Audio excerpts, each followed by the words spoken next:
Hello and welcome to the Caring Support Podcast, your healthcare podcast that cares, and the show where we dive deep into the world of healthcare and explore the incredible stories and experiences of the heroes who work tirelessly to keep us all healthy and to keep our family members safe.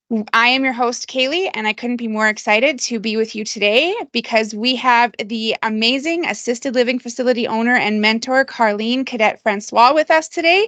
Welcome, Carline. We are so excited that you were able to join us. Thank you for having me. So let's start off strong, and maybe you can tell us a little bit about yourself. Yes, I'm excited to be here with you, Callie, and your audience. My name is Carline Cadet Francois, and I leaped into assisted living from law enforcement. And I have been in it for about 2 years. And so far, I'm loving every aspect of it. And I've gained some experience from mistakes that I've made, and I'm excited to share some of things with you guys today. What led you to this line of work that you're in as an assisted living facility owner? Yeah, so I was working in law enforcement for the Broward County Sheriff's Office, and I found even though I love the field and I love to serve, I didn't have enough time and the flexibility for my little ones at home. I have three little ones, two boys and a little baby girl, and I worked the night shift, and so I really did not have the time to be mom in chief in the house. And it took a few years, but I planned to retire early. And part of my strategy was opening an assisted living. I'm also a real estate investor. And so I had a building that was going about to be rented, and I figured I'd convert it into an assisted living. That's amazing. There's such a shortage of facilities like this, and I think it definitely is something that people should consider if they're financially available to be able to do that kind of investment into their community and time and all that kind of stuff. So that's amazing. Thank you. In your opinion, what are some key advantages of assisted living facilities compared to other forms of senior care, and how do these advantages contribute to the overall well-being of the residents? I feel that if it's one thing we all have in common, we all know an old person that used to be kind to us or that is currently still kind to us, or we all know of one that was grouchy, but we loved them anyway. And the fact that we're all getting older at some point, I feel that assistive living is so important to have those conversations nice and early. And I feel getting in earlier as possible, whether you need a place for your mom or you don't need one for years to come, having these conversations and making sure that we keeping up with what's going on in the industry is an advantage to begin with, because we get the front seat to say, okay, when I get old, this is what I want to see based on what I've seen in the industry already. And for my loved one going into the industry, this is what I would like to change. And as regulations and laws change, we get the front seat to what we want to see when we get to the point where we need it for ourselves. So I feel this is the biggest advantage, to be educated. And if you're one that have the heart to want to serve in that way, perhaps you want to open one yourself, and now you really have a place to go for when you're old. Yeah, it's really eye-opening when you become the family member of someone that is making that transition. So my grandmother is 95 years old, and she lives in an assisted living facility in Saskatchewan. And she loves it there. They have all these little programs for her. She gets to, talk to other people every day. And she has, her favorite workers and stuff that are there. But nothing is more eye-opening than when you're helping your family members make these transitions. And then you're going, oh my goodness, like this is something that I have to think of for my future, for my parents' future. So it's definitely, it's eye-opening. And I also know that some of these facilities struggle with finding qualified and compassionate staff. That can be a huge issue. And that is actually pretty crucial for the success of the facility as well, right? If you just have a bunch of grumpy staff running around, it makes it really tough for people to want to be there. So how would you go about recruiting and selecting staff members to align with the facility values and people that are also committed to providing excellent care? So what I do is I tend to do things in a weird way, but often always it works out for me. I network within my community. Like I start with the churches, a lot of people that are applying in those websites like Indeed.com, which is another platform you can use to find staff, they are the people in your church. And oftentimes they don't know what you do as a person. And so oftentimes they don't know that you own an assisted living. And if they knew that, you already know them, they already have a connection with you. You've probably been going to the same setting for years. So you get to see the real side of them. And I find when you connect people from the church into the workplace, you get the kind of value that experience alone cannot get you, because you're finding a good person that will fit to the type of care that you want to provide, the type of policy and environment that you want to have at your facility. And also, they are your way of funding other people to work for you, because if you treat them right as a leader, they will send you more people. I've had people bringing me their sisters. If you treat them right, if they feel welcome and they feel what you're doing is for a good cause, they will really help you succeed, and your residents will say. Yeah, and I think it's probably important to mention too, Caring Support is a platform that actually helps long-term care facilities and other healthcare organizations get matched up with these amazing employees as well. So I know that, we're always here to help. We're always here. We want to make sure that we are that backbone in the help of something that needs some love. And I think it's important that we all work together to create these facilities where our loved ones are loved, but where also employees love to work.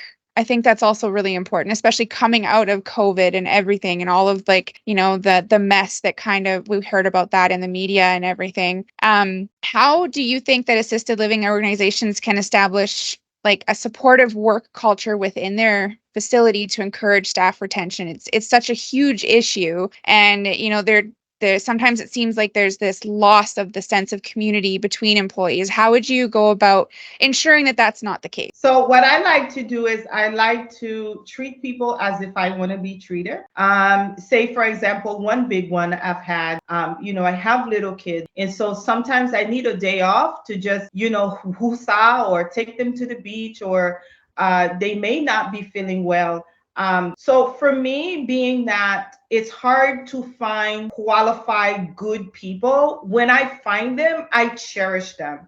I would literally pick up a shift before I tell one of my staff, no, you cannot have a day off. And I think them seeing that in me help them to respect me more, because they feel like I am treating them like I want to treat it. And I can say that all day long, but up until that time when the person feels that they are treated like I want to be treated, that's when it really makes a difference. And I think if we can all empathize with our staff, sometimes hear them out, because as a leader, we are quick to correct, right? But then once the correction is made, do we give a compliment? Do we show our staff appreciation? Whether it's, picking up their favorite food once in a while and passing by, dropping it off, or if it's just, you're walking in and they're overwhelmed, they're doing some work, and instead of just standing there looking around, you can put your hands on and help them feel like, oh, we're in this together. What can I help with? And actually start helping. Don't just ask and you're standing around and your body language is saying, please don't tell me anything. You know what I mean? I think it's one of the ways to keep staff and to get that referral from your current staff, and so you keep that gate open for more opportunities to find good. Yeah, I'm a full believer in that there's a difference between a boss and a leader, right? A boss is someone who's standing on the sidelines shaking their finger at you going, you better get this done, whereas a leader is in the trenches with you and they want to be a part of the solution rather than part of the problem. And I think that's really important for all organizations to really kind of start to transition their frame of thinking into. And it's difficult, right? I totally get that. It's different than what a lot of management styles are used to, but it's something that's needed in order for for the success of a lot of these facilities to continue. I agree 100%. And with after COVID and how things have changed, leaders and managers, we really have look into how our staff are being treated, because at the end of the day, I have heard horror stories to where people have a staff today and tomorrow they don't have anybody to work. So it's like, what are you going to do? We need them more than they need us, I feel. And if all it takes is for us to be a little bit more understanding, I know it's not easy. I know, it's sometimes it gets tight, but you're like, okay, the bigger picture here, please. Yeah, definitely. That golden rule is such a cardinal thing, right? Like, I mean, they've drilled it into us since we were in kindergarten. Treat others the way you want to be treated, and sometimes I feel like we've stepped so far outside that golden rule, right? And if we could just step back a little bit closer, I think a lot of people would be a lot happier. I agree. So we're going to jump more into maybe some advice that you can give to people that are looking for facilities for their family members. So when families are considering assisted living facilities for their loved ones, what specific things should they be looking for in terms of services, amenities, or other factors that can contribute to the quality of life for their loved one? So I go to two different steps. If your loved one is more active and they just need someone, one big help that usually our active seniors need is someone to help them manage their medication. Then you'd be focused on more amenities, activities. All assisted living do the same things. We're all licensed under the same umbrella. It's the same surveyor that comes in and makes sure we're all doing what we're supposed to do, regardless of our size. But there are two big differences in assisted living.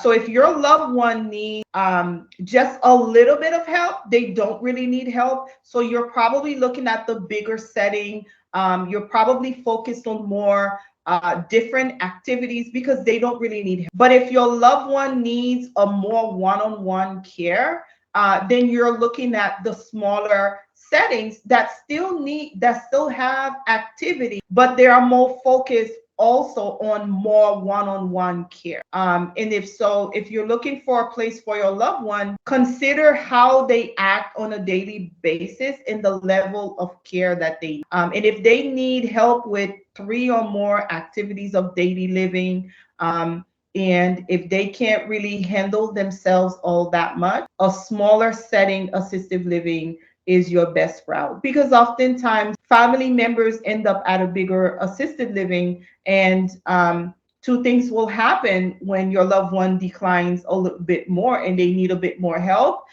They may ask you to have another sitter, another CNA, home health aide, to sit with your loved one, and that brings an additional charge. For these residents as well, their social interactions are still very important. And it can mean the difference between, their mental health declining or, staying up where it needs to be to keep them healthy, keep them going. Can you provide any examples, maybe from your own facilities, where the living facility has actually provided a positive impact for its residents, where maybe you've had feedback where the grumpy person that came in all of a sudden is a social butterfly, or and what your facility was able to do in order to have these interactions change so positively with the residents? So we have one right now. She came from a larger setting.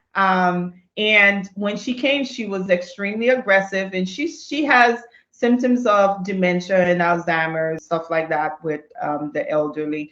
And she was extremely aggressive. She would slam her hands on the table and she would yell and scream. She would take her clothes off and want to walk around naked.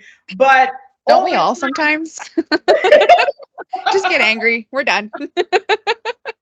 I know, right? But then I noticed sometimes when she would have these reactions, she would pause and watch for our reactions to see what we do.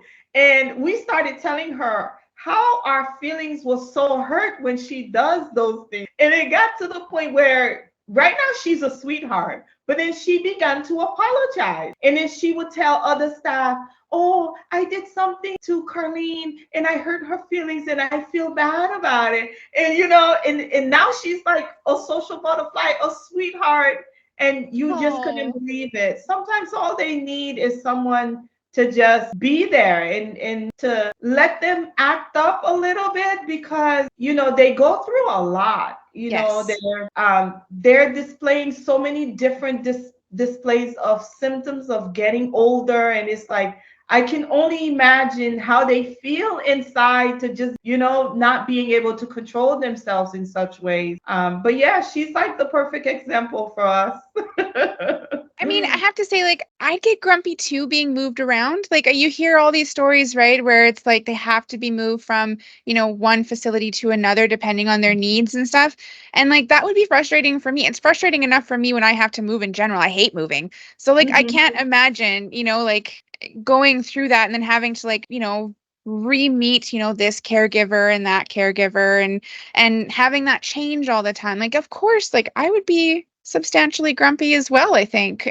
you know? I think we all would be, because it's really hard for the change to meet new people, for new staff. Everything is new. But for her, it was a positive change, because of the size of where she was, they weren't able to cater to what her needs were. And because we're a smaller setting and it's more of a one-on-one family size type thing, and I think that's what she needed. And now she's just enjoying herself. That's amazing to hear. It speaks volumes about the types of facilities that you run, and I think that's amazing. I know that you have sometimes you have family members that can be particularly stubborn about making this transition. Like, I'm going to stay in my home forever, right? And you're just like, I'm sorry, but you can't. And making that transition with them can be so hard, not only for our elderly family member that needs the care, but also for the families themselves. How do you help the loved one and the families through that transition? What would be your advice to families that are maybe dealing with something like that? I'll say take the first step as soon as possible. Once you know you have done your homework, you have found a good place, you speak with the people on shift working, you speak with management, your sixth senses tells you this is the right place. I'll say make the first step as soon as possible. Reasons why is because the stress level to the family members is almost unthinkable, because I think oftentimes family members are so focused on caring for their loved ones, they don't realize the effect of the stress that they're getting, and now their health is sometimes declining. I come in contact with family members that have explained to me that the stress of finding a good place and caring for mom has given them issues. One of them even said that she had to go to the hospital. So Wow. it's really important for family members to not feel so guilty, because life does happen. And even though you made promises to take care of your loved ones, sometimes we just can't live up to those promises. And finding the right assisted living for your loved one is help for you and for them. Because God forbid you walk away and now fall happens and you don't know the severity of the fall that may come. I have heard stories of people falling and breaking their hip. I have assessed, a patient from home that was coming to my facility. I mean, falls and all kinds of bruises. And when it's that time to leave, I encourage family members. And if you're a resident listening to this, someone who needs an assisted living, you're scared, it's okay. Everything is scary in the beginning. But if you found a good assisted living, I can't promise, but I will tell you, your livelihood will change for the better, because that's what assisted living is there. As scary as it may sound, oftentimes we hear positive stories from family members. I know personally for me, I have the positive stories that family members have given to me and to my staff is overwhelming. Some have said that they weren't able to vacation and now they're able to take trips to enjoy themselves, knowing that their loved one is at a good place that's going to care. Yeah, that's really the thing. When you're taking care of loved ones that, need that extra care, it's hard to, you feel like you can't go on vacation, or you can't do things, or you can't work, full time, or even like things like that, right? Especially if, you're extra lucky and you've got little ones running around at home at the same time, or, or maybe a spouse that needs extra care too. So it's really it is a hard transition to make, but it is a conversation that needs to be had with the family, because at the end of the day, I think there isn't a family member out there that would want to know that, or to feel that they were any kind of a burden, or any kind of a, harshness in their loved ones' lives. So it's definitely great advice for families and for people. So thank you. You're welcome. So we are coming to the end of our episode today. Is there anything else that you would like to share with us? Any other advice you'd like to give? Anything else that you would like to talk about today? So, speaking about advice for family members, have the hard conversations early. When it comes to that time where you need assisted living and before deep dementia sets in, make sure you have the hard conversation. Make sure you know who's going to be in charge of what, because there are families that have multiple siblings, and you don't want sibling rivalries to come about in it. And it's not a friendly conversation, but if you have those conversations with your loved one very early on, because you're going to need those legal documents for assisted living, you have to have a plan on how things are going to be paid for. Have the hard conversations early, and it's going to save you a lot of stress. Thank you very much. So that brings us to the end of another inspiring episode of the Caring Sport podcast. I want to extend my deepest gratitude to our incredible guest, Carline, for sharing her invaluable insights and experiences with us today. To all of our amazing listeners, if you have any questions, comments, or stories that you would like to share with us, please reach out through our website or through any of our social media channels. We love hearing from you and engaging in these meaningful conversations. And maybe we can have you come and talk with Carline right here on the podcast sometime. I think that would be super cool. Lastly, don't forget to subscribe to the Caring Sport podcast, because if you don't subscribe, you'll miss the episode, and that's never fun. So thank you again for joining us today. And until next time, don't forget to do some self-care, show the healthcare workers in your life a little love, and keep having those important conversations. Take care, everyone.